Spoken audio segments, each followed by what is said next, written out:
guys, so sasamahan ko si mother. Magpapa-opera siya ng cataract. Ito ay libreng operation lang sa mata, no ma? Medical vision. Ayan, so kami ay naglalakad. Dito kami ngayon sa emergency hospital. Dito daw sa sa bagong building.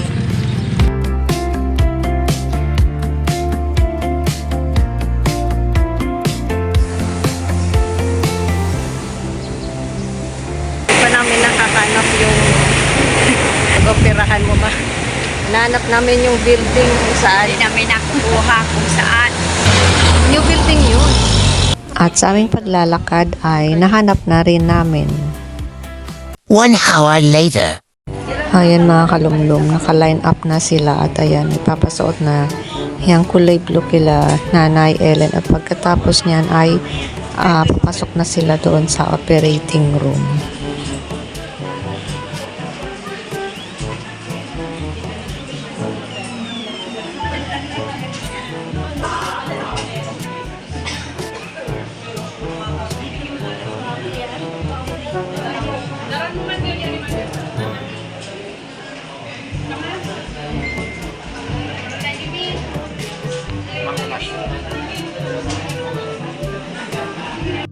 Doon na daw ako sa kabila waiting. Ako yung sapatos nila. Waiting ako dito.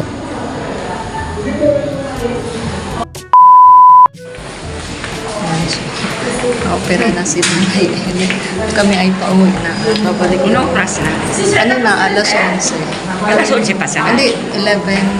Alas 12 na. basta bawal magdumdum. So kami ay palabas na ng hospital. Nandito na kami sa labas ng hospital at kami ay naglalakad lang.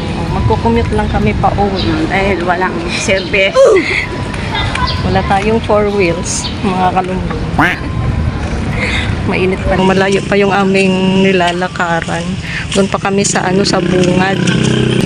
Dito nini, Sasakay pa kami ng jeep pag ginubatan. Malawak na rin pala dito sa sa emergency hospital. Yeah. Okay, so clear naman yung mo yung mata mo. ading sa to, so hindi man inoperaran. Okay na. Clear. Okay man. Ayan, so clear. Pinasa din na kita dito na. Oo, dito kita. Ayan, mga kalumlum, so naglalakad pa rin kami.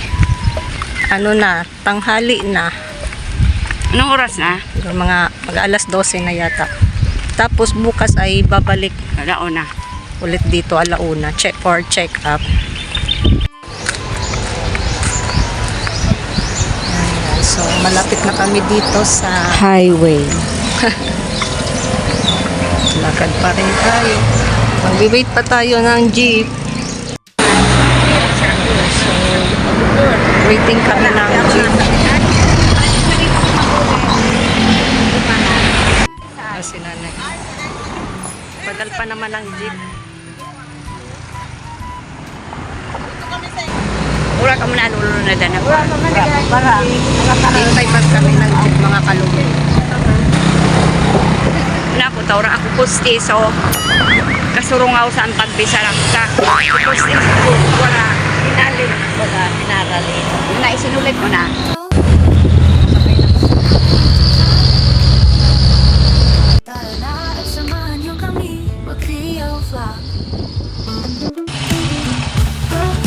Ayan mga kalumlum, nakasakay na kami ng tricycle.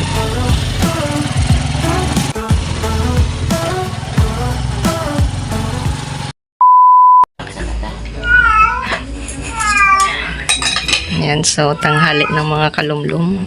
Si Nanay Ellen ay kakain na.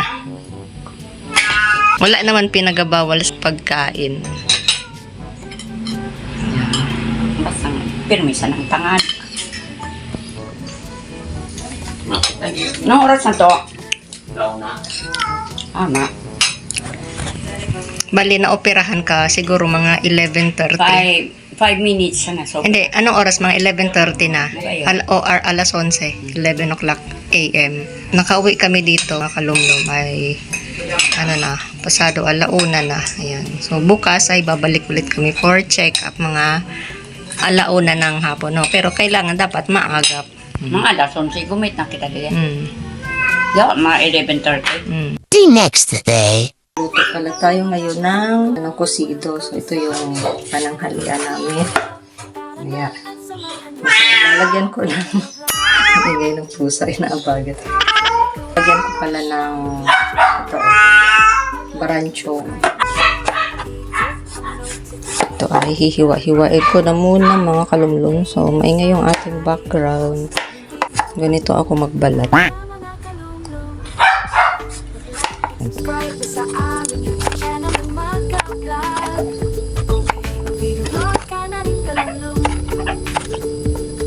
Ayan, so ito na pala yung aking hiniwa na upo, tapos yung kangkong, at naghiwa na rin ako ng sibuyas at bawang. At ito pala yung aking lulutuin para sa sinabawang isda. Ito ay nalinisan na rin. Maalisan na rin ito ng asang. So, hugasan ko lang ulit dahil na frozen kanina sa ref. Bali, 2 isda lang yung aking ilalagay. At ito ay aking hahatiin.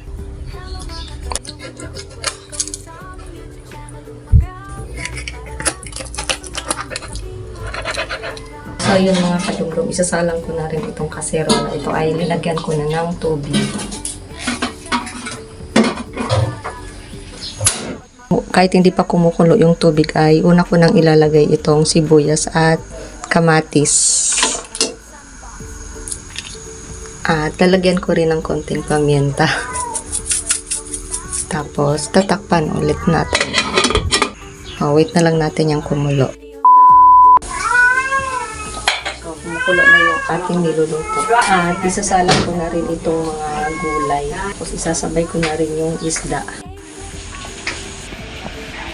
Ayan, so ilalagay ko na pala itong isda. Ito ay isdang Nordeste. Tapos, isasabay ko na rin yung mga gulay. Ilalagay ko na rin itong upo, mga kalumlong.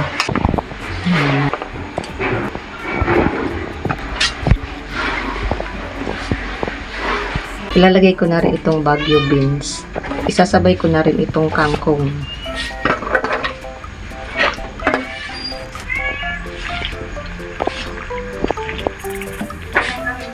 So, ito ay tatakpan ulit natin.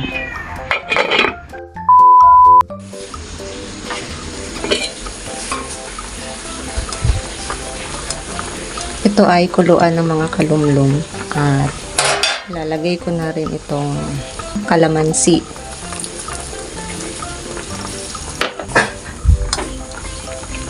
Ayan. So, ito po ay luto na.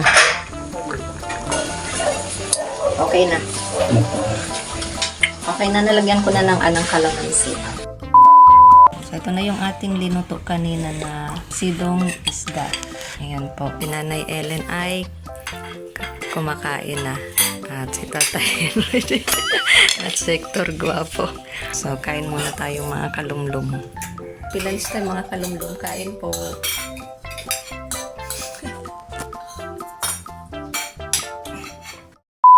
Mga kalumlum, sasamahan ulit namin si Nanay Ellen sa pagpa-check up ng kanyang mga inopirahang mata at sasama din daw si Hector Guapo. Doon na kita. Oo, tara. Sobrang init. Ayun, sa sentro patay na kami. Pumakarap lang kami, naglalakad papunta sa emergency hospital. So ayan po, dito na po kami ay papasok na po sa Josefina Belmonte Pioduran Albay Provincial Hospital, Duran Hospital. So ayan pa si Nanay Ellen. Sobrang mainit po.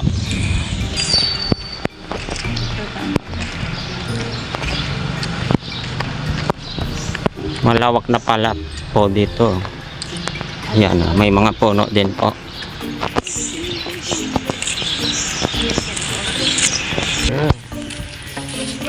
Ayan, naglalakad po. Ayan. Ayan.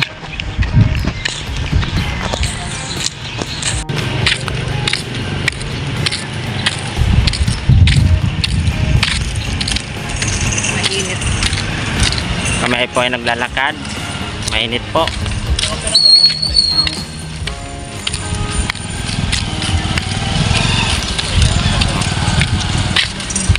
Nakaabot na kita dyan. Saan kayo Balik naman. Ha? Yan po, yung building. Building. Pala dito siya lalaki. Malawak na pala. So ayan mga kalumlo, malayo din man pala. Nilalakad po namin papunta dun. Galing sa labas. Yan yung bagong building. Ito yan ang bagong building po. Building ng hospital. Dan yun po. Yan si Nanay Ellen. Ha? Yan. Ha? Naglalakad po kami. Naglalakad Sa kainitan. Sobrang mainit panahon ngayon. Yan.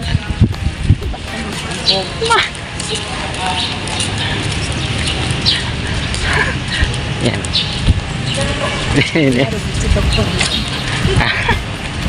Yan.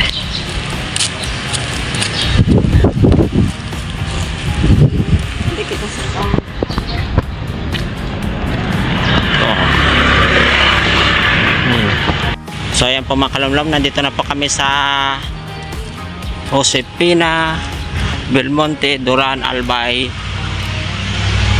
Provincial Hospital. Yan po guys. Yan. Yan po si Nanay Ellen. Sinamahan po namin si Nanay Ellen pagpa-check up. Ngayon po ay pagpa-check up po ng inoperaran sa kanyang mata. Yan po.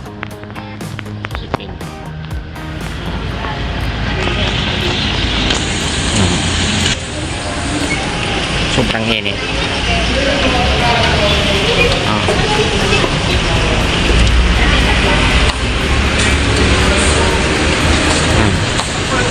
Dito na ulit kami sa loob ng hospital.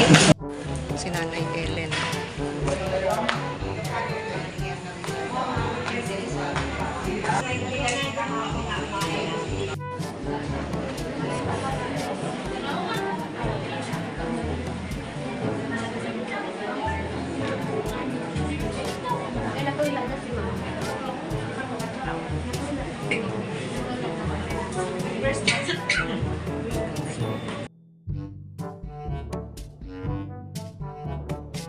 Ayan, so yung mga bantay daw ay nandito muna sa likod at sa Hector po ay naghihintay.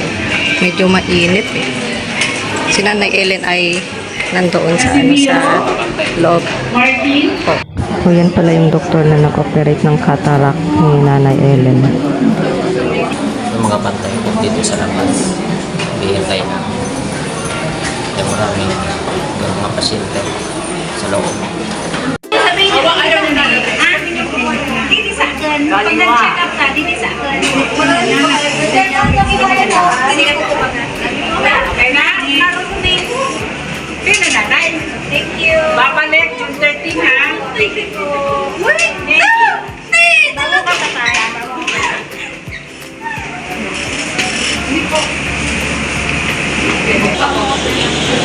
Ito yung mga matanggal po ng mga talon eh.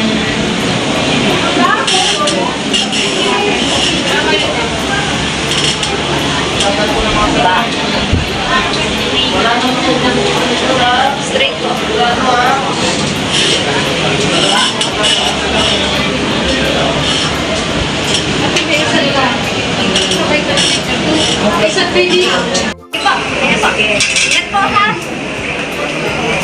Okay na. Okay na. So, ayun, mag-check up na ulit sila na ano. So, ang balik nila ay June 30. Saan na tayo? Dito na, dito. Dito na? Medical Dental Mission 2026 yan. Cataract surgery. So ayan guys, mga kalumtom, kami ay pauwi na po. Na-check up na po si Nanay Ellen. Babalik na ano, June Babalik po ng June 13. May another check up. Alas 9 ng umaga daw babalik. Samahan mo Hector po ako. So ayan po mga kalumlom, kami ay pauwi na. naglalakad din pa doon sa labas ng kalsada.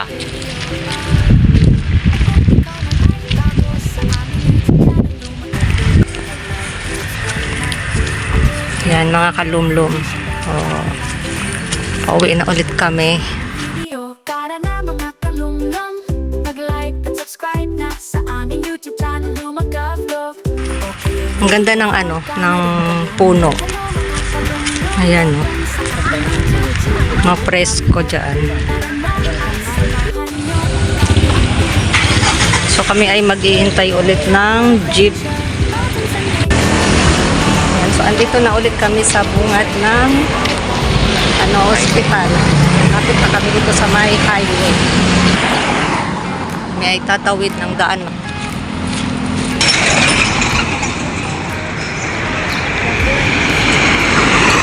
Highway to mga kalungan. Nakakatakot dito magtawid.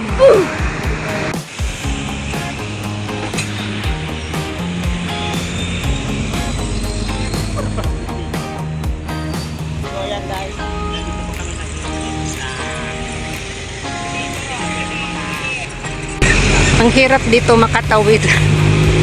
Maraming sakyan. Ayan, so nakatawid din kami ng daan. Wala pang jeep na dumadaan. 1 hour later. So ayan po mga kalumlom, kami ay nandito na po sa bahay.